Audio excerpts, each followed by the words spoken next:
उत्तर बंगाल में पर्यटन को बढ़ावा देने के लिए सिलीगुड़ी के स्टॉक होल्डर्स सम्मेलन आयोजित किए गए हैं। नमस्कार, मैं पंकज, आप सभी का स्वागत है द ग्लोबली न्यूज अपडेट्स में।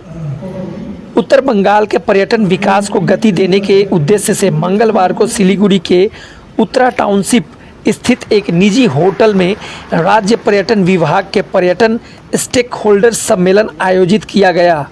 इसमें पर्यटन मंत्री डॉक्टर शंकर घोष, प्रधान सचिव वरुण कुमार राय, विभागीय अधिकारी, travel agent, tour operators, home stay और होटल व्यवसायी शामिल हुए हैं। सम्मेलन में सड़क परिवहन, होम स्टे पंजीकरण, ऑफ बीट पर्यटन स्थलों के विकास और पर्यटन सुविधाओं को लेकर के सुझाव दिए गए। पर्यटन मंत्री ने सभी मांगों पर सकारात्मक पहल का आश्वासन देते हुए कहा कि राज्य सरकार उत्तर बंगाल के पर्यटन उद्योग को मजबूत बनाने के लिए हर संभव कदम उठाएगी। इस कार्यक्रम में दार्जिलिंग जिला के सांसद राजू बिष्ट जी भी उपस्थित थे। आइए इसी से जुड़ा हुआ देखें एक रिपोर्ट और चीज़ों को समझे विस्तार से। आप सभी का दिन शुभ हो। भारत माता की जय। हिंदुस्तान जिंदाबाद। बंगाल के आदरणीय मुख्यमंत्री शुभेंदु अधिकारी जी का मैं बहुत आभारी, उनको बधाई देता हूं। जैसे उन्होंने मुख्यमंत्री पद की शपथ ली, रफ्तार से जो है पश्चिम बंगाल में विकास के काम बढ़ रहे हैं और केंद्र बिंदु में नॉर्थ बंगाल है। नॉर्थ बंगाल को लंबे समय तक सीपीएम ने ठगा, बाद में पूर्व मुख्यमंत्री ममता बनर्जी ने बहुत ठगा और आज जो है शुभेंदु अधिकारी जी के नेतृत्व में जो गैप था 50 साल का, उसको भरने का काम हो रहा है और बहुत तेजी के साथ डेवलपमेंट के काम हो रहे हैं, अनाउंस हो रहे हैं। आपको पता है बागडोगरा में नया एयरपोर्ट टर्मिनल बन रहा है, 10 गुना बड़ा। हासीमाड़ा में 25 एकड़ जमीन जो है सरकार अलॉट कर रही है पब्लिक टर्मिनल के लिए। तो एक बागडोगरा जैसा एयरपोर्ट जो है हासीमाड़ा में भी बनेगा और दार्जिलिंग के लिए अल्टरनेटिव हाईवे की घोषणा हो गई है। सिलीगुड़ी से दार्जिलिंग अल्टरनेटिव हाईवे बनेगा और इसके साथ ही जो दार्जिलिंग में ट्रैफिक की समस्या है उसको इमीडिएटली रिलीफ मिले, इसके लिए जो है पीडब्ल्यूडी में सर्कुलर रोड जो है लेबोंग से 3 माइल तक का रोड जो है पीडब्ल्यूडी को हैंडओवर कर दिया है। इसके साथ ही सिलीगुड़ी से जो रोहिणी रोड जहां हम करसंग जाते हैं उसको पीडब्ल्यूडी ने टेक ओवर कर लिया है। इतना ही नहीं, इसके अलावा जो है पहाड़ के अंदर में अलग अलग जगह 7 नए हाईवे का प्रस्ताव भी ऑलरेडी जो है सरकार के पास पहुंच गया है।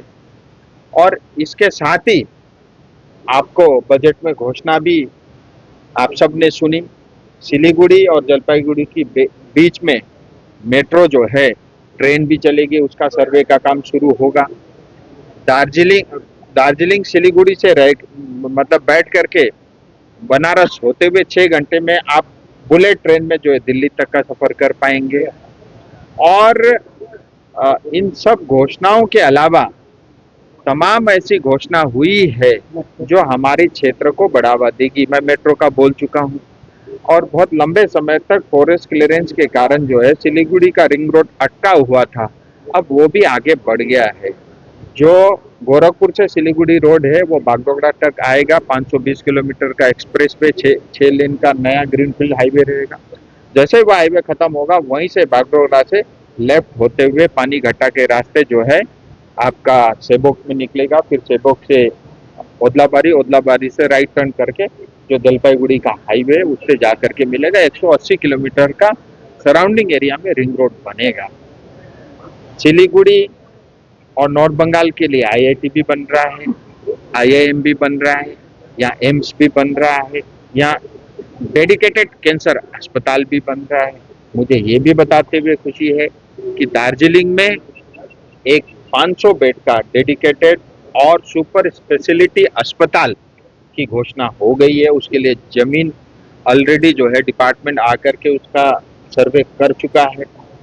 इसके साथ ही दार्जिलिंग में एक ट्रॉमा सेंटर बनना है। एग्जिस्टिंग अस्पताल में जो पुराना ओपीडी बिल्डिंग है वहाँ 80 से 100 बेड का ट्रॉमा सेंटर बनेगा। 250 बेड का नया अस्पताल खरसिंग के लिए स्वीकृति हो चुकी है, उसका काम बहुत जल्दी चालू होगा। और कालिम्पोंग के लिए अस्पताल और मेडिकल कॉलेज की घोषणा हो चुकी है। 20 एकड़ जमीन सरकार को हैंडओवर कर दिया गया है। इनमें कुछ टेलर हैं, ऐसे तमाम लिस्ट लंबी है। तो जो 80 साल का अकाल था विकास का, डेवलपमेंट का, वो अकाल समाप्त हो गया है।